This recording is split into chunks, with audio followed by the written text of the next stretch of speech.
Hello, welcome back to the channel. I am your host, Edward Heim, and in today's video, I am going to do a demonstration on probably the best way to approach painting thin lines.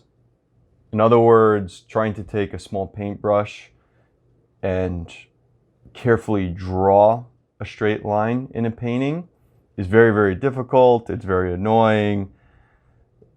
Most people are going to get frustrated trying to do that.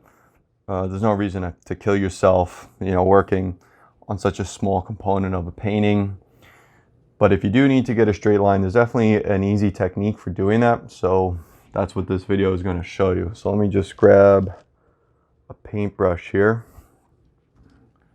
So this is just a bright paintbrush. Bright, of course, referring to the shape and size of the paintbrush head. So a flat is also rectangular with just longer bristles. All right, so we're going to use two different brushes to do this. I'm going to grab, I guess, a lighter color, and I'm going to grab a darker color, and we're going to do some demonstrations. So let's try to do this the hard way. So,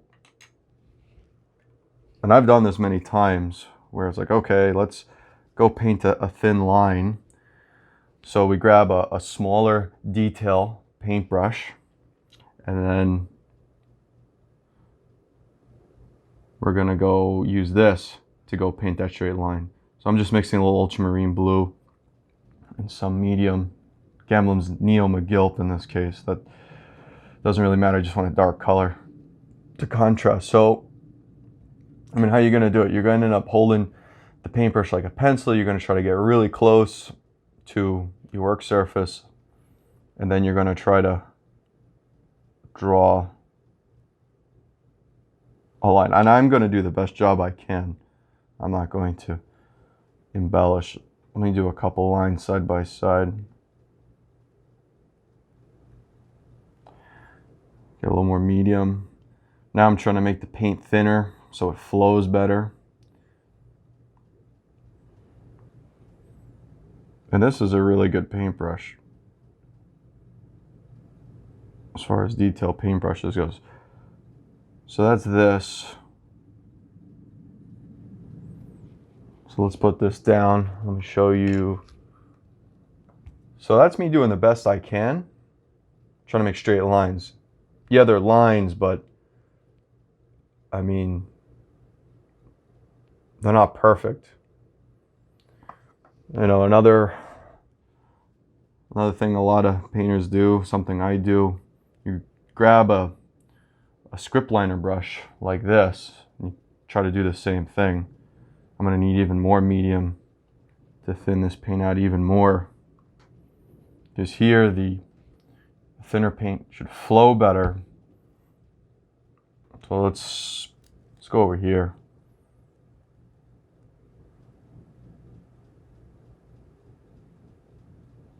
So that's pretty good.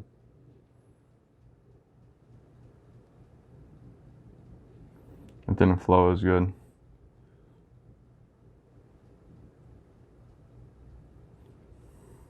Again, I'm doing the best job I can. All right, so that's a little bit better using this type of paintbrush.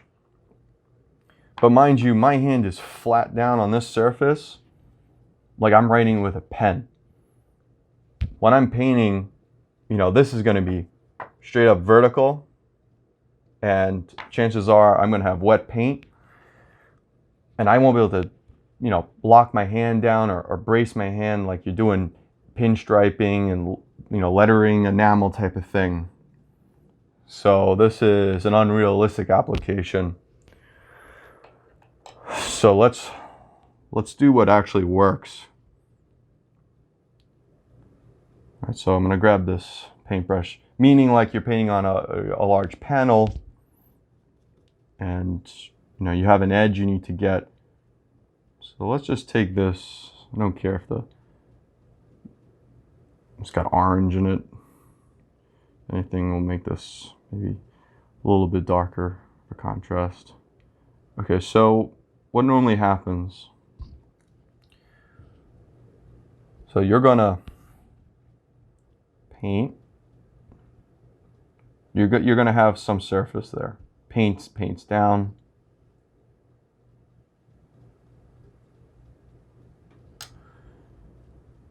And let's go perpendicular to that too.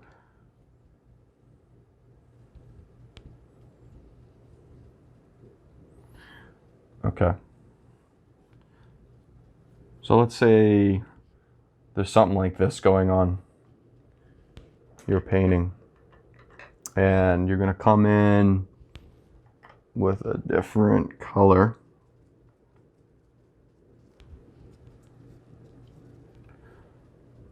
I'm going to take red, bright red.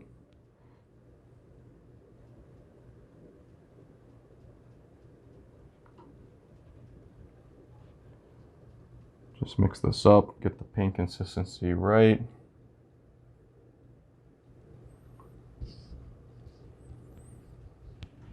So it's like, okay, obviously again, this is very tight, and I have more of a mechanical hold on the paintbrush. So let's put in a red line, and let's bring this line down here.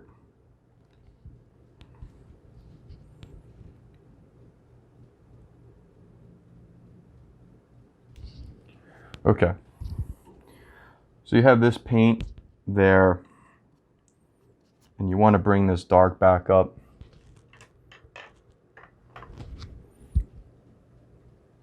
Well, maybe in this particular painting you're doing like a billboard or something, and you're trying to get letters to look accurate and correct.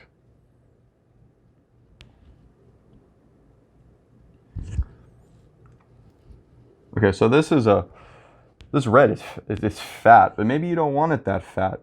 You know, you want a thin line, but you don't want, you know, that width. So brand new fresh wet paint going down. You can come back and you can just overlap the top.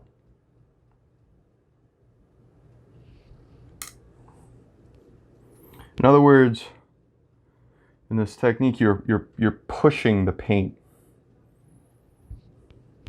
to force it to do what you want.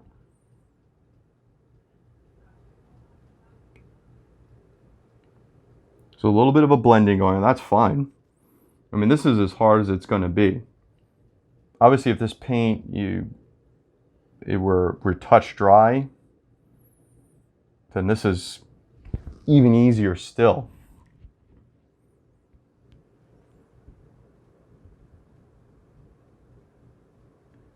So the point is, you can see, you can push the paint with large paint brushes to get,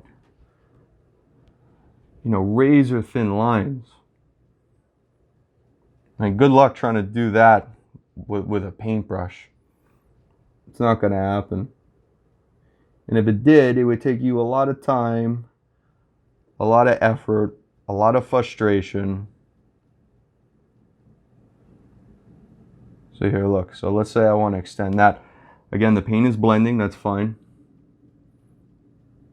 In this particular example of painting wet paint on top of wet paint, it still works.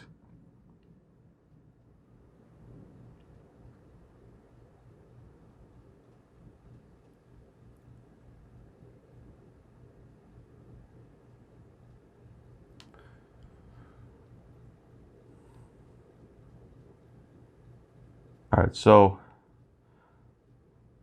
let me just come back on this left side just to shore this up. But this is the demonstration in a nutshell. This drove me crazy when I first started. You know, when it came to, so Look at that. Using wet paint into wet paint. This little blending over here is okay. Remember, there was a thick bead of this bright red cadmium medium paint. It's soaking wet. But you get your lines. That's sharp and neat. So, you know, this will certainly dry up and you can come back and go over this again, but you still have that beautiful, crisp, vibrant line. You know, and these are bright contrasting colors too. And this definitely works with white paint as well. Again, if this, let's say you painted this blue and you painted that red, and that red was bone dry, and you came over with the blue, the paint can't mix into itself, right? Because it's not wet paint going into wet paint. The same exact thing works. It's just even easier.